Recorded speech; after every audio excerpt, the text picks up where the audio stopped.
Watch how Tirthankar Mitra reveals the secret behind growing businesses 4x in just 4 years. I can't unhear.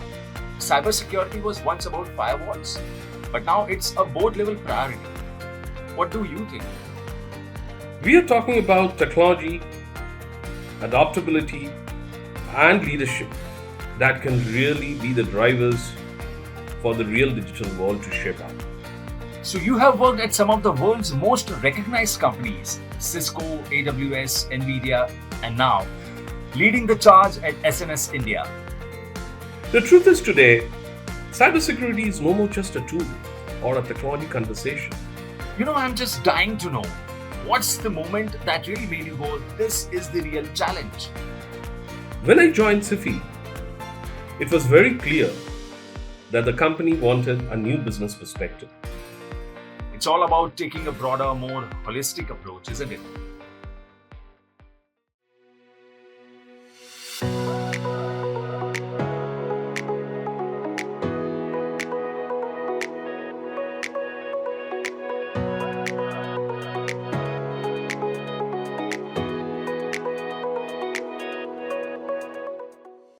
Hello and welcome to another episode of FaceTime with Leaders, powered by the Directors Institute, World Council of Directors. This is a space where we go beyond credentials and into the real journeys that shape leadership.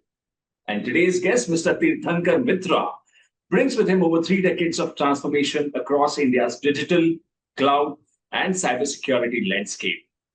Currently, the Chief Revenue Officer at Secure Network Solutions India, Mr. Mitra is a visionary in the truest sense.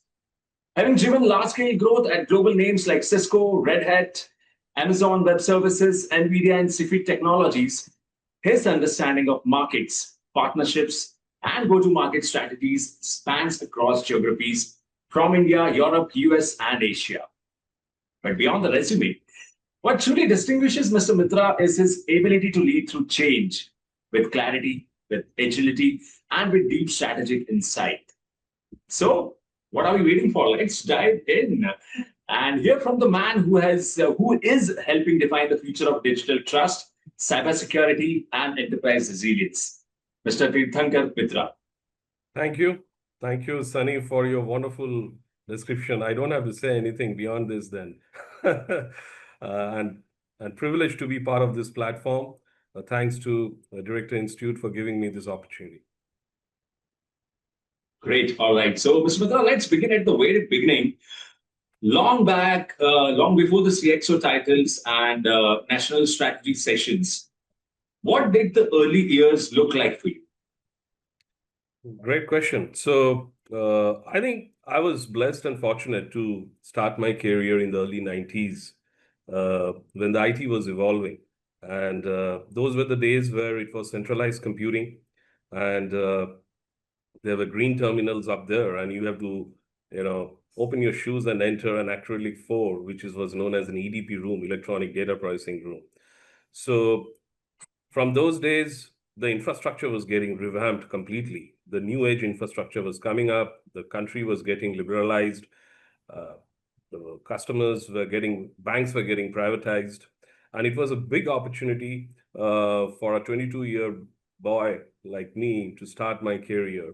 And the companies which I worked during those first 6 years of my career, they were driving the infrastructure transformation in the data center, right? And that starts from the compute to the network, including by the time the internet came in 1995, 15th of August, it embraced the end user experience overall, right? So those were the days where the real transformation happened from a centralized computing to a distributed client-server computing, followed with a complete overhaul of the infrastructure, both from passive as well as the active networking.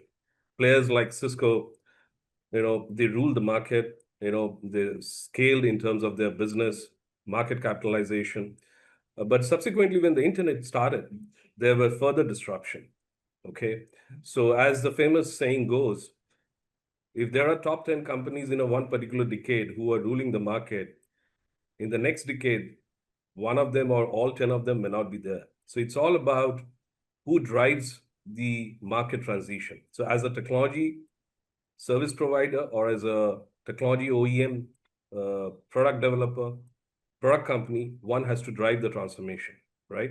And it's all about not catching up on the market, but about driving the digital transformation. And the digital journey started post the internet era, where the software services was rewritten by leveraging the internet. So I was fortunate to be part of that journey for the first 10 years of my career. So that was my experience, I would like to say. That was such a grounded and honest start. Mr. Mitra, you have set such a real reflective tone for this conversation. And I'm looking forward to where it goes next. Sure. So, continuing our conversation at Sify Technologies, you helped grow the business by 4 times in just 4 years, which is an extraordinary achievement by any metric. So, can you take us into the strategy behind that success and what did the landscape look like when you began? And what were the most pivotal decisions you made along the way? Absolutely. Again, I would say I joined Sify just before the pandemic. And when the pandemic buttons hit, every customers were panicked, right? Whether it's a banks or it's a digitally native bound customers or it's a manufacturing companies, because something like pandemic, when it hits so hard, you get disrupted, right? You get knocked down. And that was a given opportunity for, or I would say, to embrace hybrid IT. And that was an opportunity where in Sify, we saw that customers were calling us to keep their lights on 24/7. Customers were calling us to move their infrastructure from an on-prem data center to a hosted service provider, an expert like Sify Technologies, to host their infrastructure. In a way, they're moving their business from their on-prem in-house data center of IT infrastructure to a hosted service provider like Sify, where we are the expert in terms of hosting such kind of infrastructure at that point of time, right? And it was known as data center co-location, okay? That co-location services forms as a nexus for each and every customer to embrace hybrid IT and multi-cloud. So that was a driver for growth over the next 4 years that I was there, which helped us not only to grow the revenue, but also it has got a tremendous impact to all our customers in terms of our stickiness as a service provider. Which follows after that is we help the customer to move applications to AWS. We engineered applications when it comes to apps modernization. We help the customer to standardize the infrastructure to make it more agile, to make it more elastic in the form of delivering managed services also 24/7. So the co-location became the nexus during those days for each and every customers to embrace hybrid IT and multi-cloud. And that was the driver for the growth. Great. I mean, absolutely great, Mr. Mitra. It's easy to talk about 4x growth as a headline, but the way you broke it down with the stumbles, the turning points, and that relentless push for clarity, that's where the gold is. Thank you. So, your current role at the Secure Network Solutions put you at the heart of one of India's most critical priorities, that is cybersecurity. What is the experience of building in this space like, especially as the industry moves from awareness to real urgency? Great question, Sunny. First of all, I'm privileged and blessed to be associated with Secure Network Solutions. I knew them for almost 23 years when I was in Novell many decades back in 2002, 2003, and they became Novell security partner, right? Since then, I have seen this company growing the tides of firewall, hardware firewall, appliance level firewall. The industry also started adopting firewall as a technology. But this company has tested the test of times in terms of moving from anchoring rather first in the network security space, because when internet was scaling, when internet was getting adopted all across, and we were leveraging internet for our software services, for building our infrastructure capabilities across the organizations, every customer, you need security. And that's where they have an early bird advantage. Having started the company in the year 2000, just after the Y2K, right? And they started with network security, and then they moved towards network security. They moved towards data security, cloud security, application, API security, endpoint level security. So today, Secure Network Solution, the company that I represent and work as a chief revenue officer with my responsibility of sales, business development, technical pre-sales, and overall from a customer experience perspective, they are an AI-based cybersecurity service provider, system integrator, and consultant. And there is no other better time than today's time because cybersecurity market is very fragmented.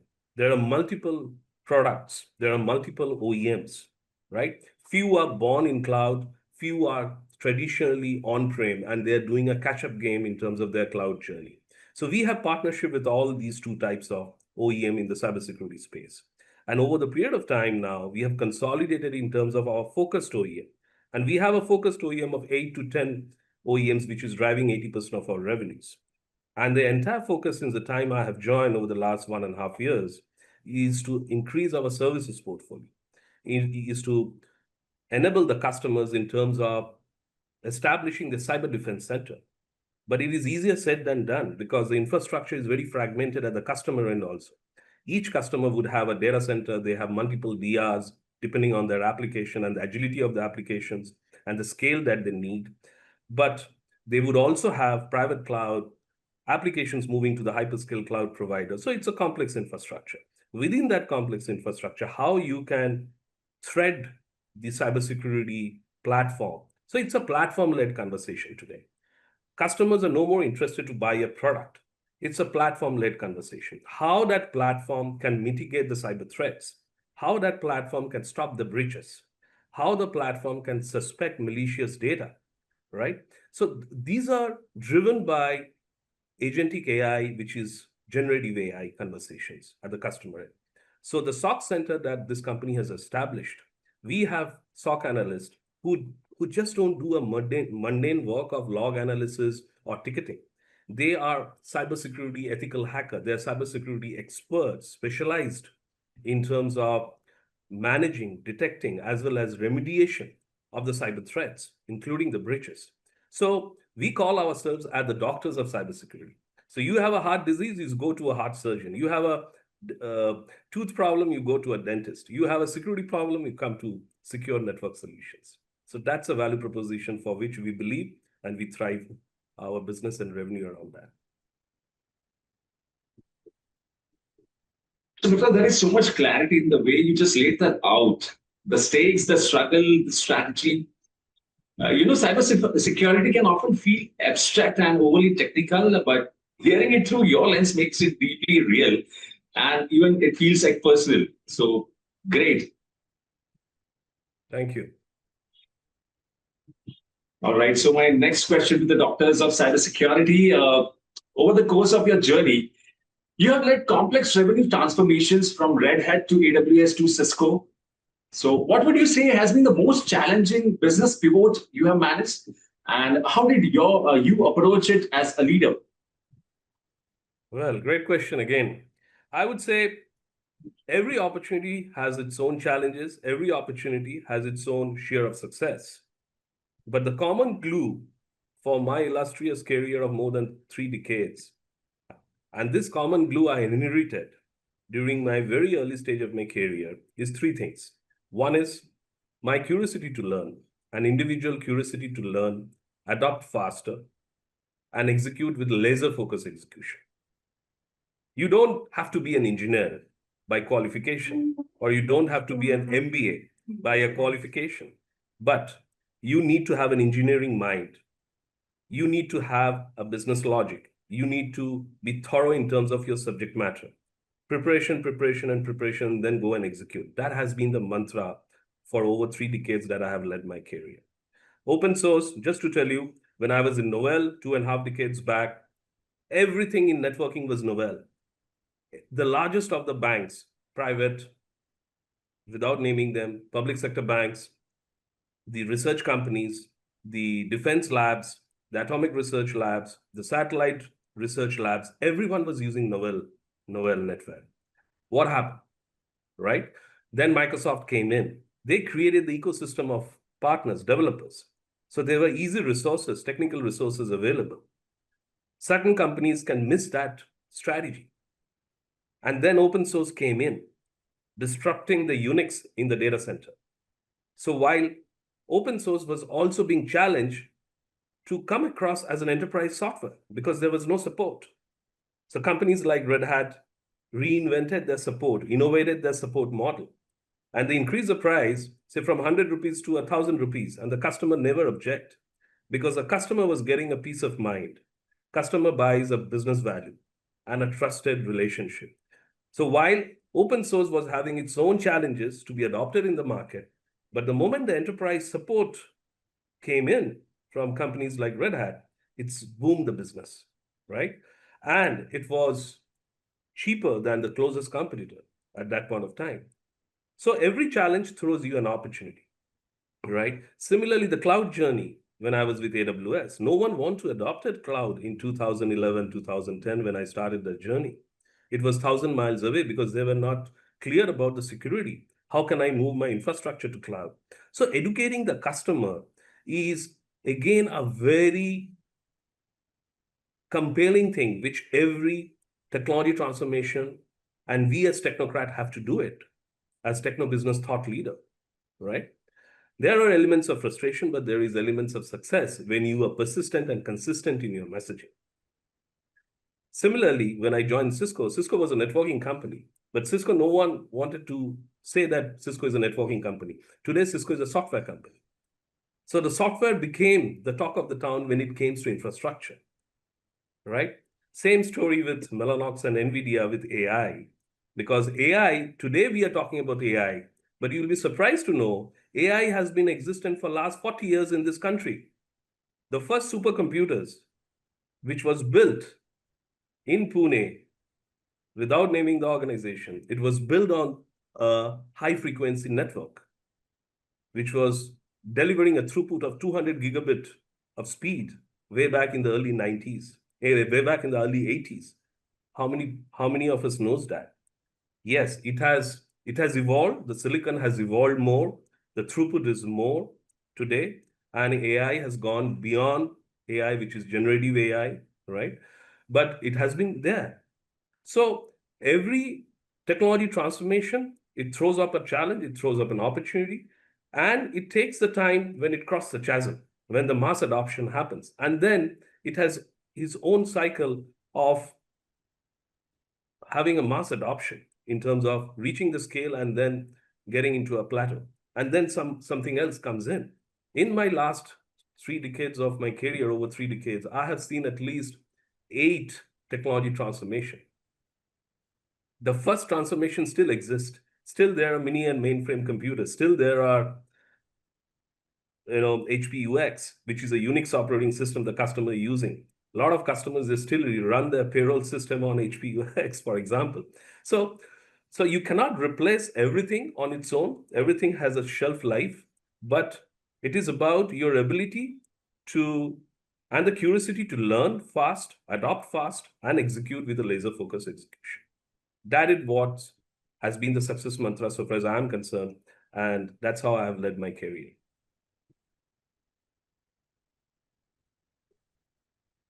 So, Mitra, there is something incredibly real about how you walked us through that pivot, not just as a business shift, but as a leadership crucible. I appreciate it. Thank you for the observation. All right. So, Mitra, before we step into the governance room, let's move on to the next segment, which is called a rapid fire round, just for fun. No overthinking, just instinctive answers. So, are you ready for it? Sure, ready. Okay, here I shoot my first question. What's your go-to comfort food after a packed week? Water. I drink a lot of water. Sorry? Water. Water. Okay, that was quite unexpected. All right, one song or artist that always lifts your energy. Kishore Kumar. Kishore, the amazing. A gadget or app you find indispensable at work or home. My Apple phone. All right. If you had a week entirely off, where would you escape to? I'll go to a mountain. Okay, great. If you open your desk drawer today, what's the most unexpected item we would find? Clarity of thoughts in a particular email. Oh, great. Amazing. I love that answer. All right, amazing. So that was rapid fire round with Mr. Mitra. Let's move on to the next segment of questions. Mr. Mitra, the recent digital arrest fraud cases have shaken public trust. People losing crores after being tricked by scammers, posing as law enforcement, using fake video calls and documents. So, with SNS India's focus on AI-driven security, how do you view our readiness as a nation to tackle such sophisticated social engineering threats? And part B of my question is, are you seeing a mindset shift among Indian enterprises, especially in BFSI or government, where awareness is finally catching up with urgency? Absolutely, you're spot on because as part of our services revenue, 30 to 40% of our services revenue comes by giving awareness to customers, to corporates. And we do it in a very design thinking manner. Okay. For example, we customized based on the nature of the organization and say, for example, if it's a digitally native born company, you will have a lot of Gen Zs, right? But if it's a manufacturing companies, you would have a lot of employees who are already 20 years plus in terms of the experience. So we look at the human behavior side and customize our awareness campaign. Okay, for one of the largest media company, without naming them, every day we are building a poster, we are creating a poster, we are putting our creative thoughts in terms of spreading the cybersecurity awareness. So it's not about don't click this email or don't click on the link which comes to your as an SMS in your mobile. It is about I would say peeling the onion. Okay, because of cyber threats, because of the AI, it has gone to a tendency where the ethical hacker is misleading you. Okay, and that's where the phishing happens. Okay, so it is about being responsive, responsibly. Okay, at the same time, be aware about the basics. Lot of the users, they are not aware about the basics, right? So we do a lot of work around this awareness through customized workshop, and we are seeing a huge increase in terms of the revenues that we are getting from the B2B side. And we also do workshops. In our offices, calling customers in terms of cybersecurity day, ethical hacker day, things like that. So we nomenclate in terms of the workshop type that we would like to deliver, which can be around how you can secure your emails, how you can avoid a phishing simulation, how you can avoid a ransomware. Is your enterprise ready for ransomware awareness? So we do a lot of risk assessment. We do a lot of risk assessment services around mobile pen testing, around external infrastructure pen testing, internal pen testing. At the same time, we do vulnerability management assessment services in terms of the surfaces at the infrastructure level which are exposed for cyber threats. So we wear the hat of a consultant. We understand the customer current landscape, the nature of their organization, the nature of their employees, and then we customized the entire journey of giving an impeccable awareness to all our customers.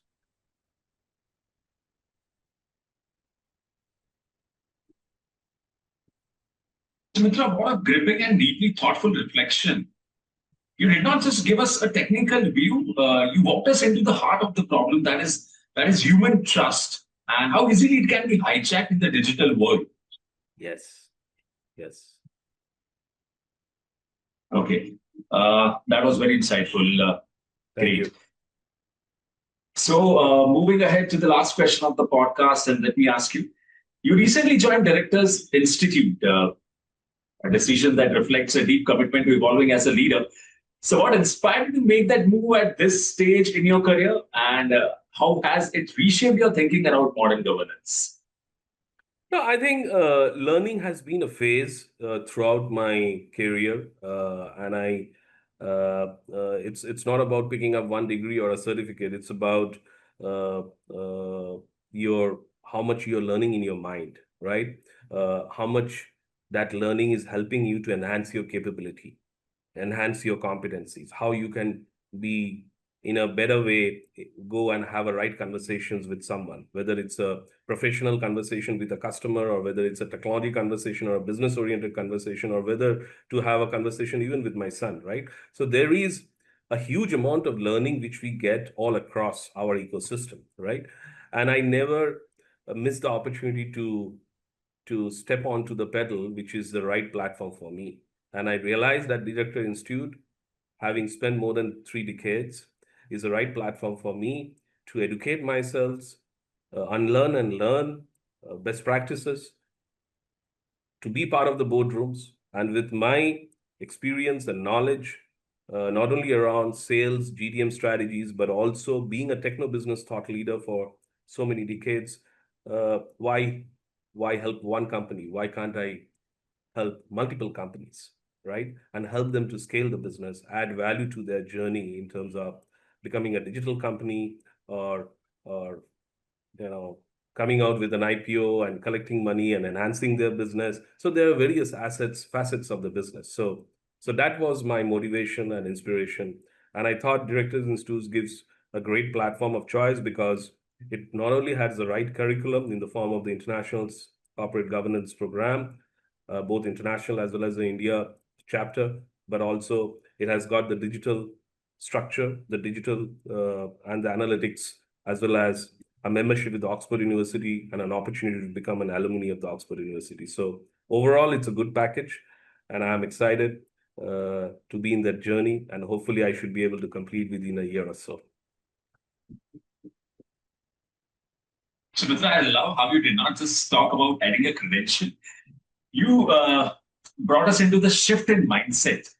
That blend of humility and clarity, especially at this stage of your career, is really rare. Thank you. Thank you. Thank you for that.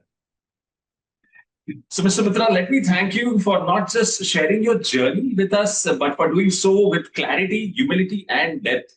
And you have reminded us that leadership is not just about scaling revenue, but about staying grounded, ethical, and forward thinking in a world that's changing faster than ever. Absolutely. You spot on. You said it. You nailed it down, because I do believe leadership it needs a lot of empathy, but at the same time, I do believe that there is no gain without pain for every individual. So one has to get out of the comfort zone.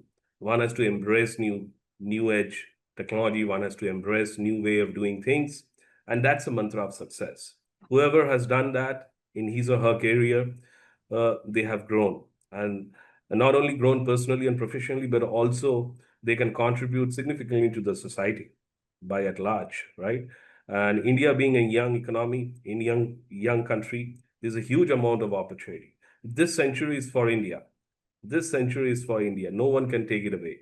Trust me, right? And I'm fortunate to be part of that journey.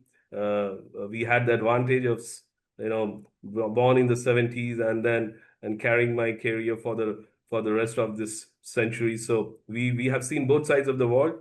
Both the traditional on-prem side of lifestyle to the digital frame of the lifestyle. So I think it's an exciting journey, and the wisdom and the knowledge which I have gathered, it's a great opportunity for me to share with the new generation, as well as help companies and organizations to grow to the next level. All in all, that was inspirational and insightful, Mr. Mitra. So thank you once again for joining in. Thank you, Sunny. Great talking to you, and it's great knowing you as a person as well. And I'm sure we'll be in touch, and looking forward to more such interactions going forward. Thank you. Likewise. And to all our listeners, if today's episode gave you a new lens on leadership, strategy, or ethics in the digital world, share it with someone who needs to hear it. This has been FaceTime with Leaders, powered by Directors Institute, World Council of Directors. Until next time, keep learning, keep leading, and stay future ready. Thank you so much.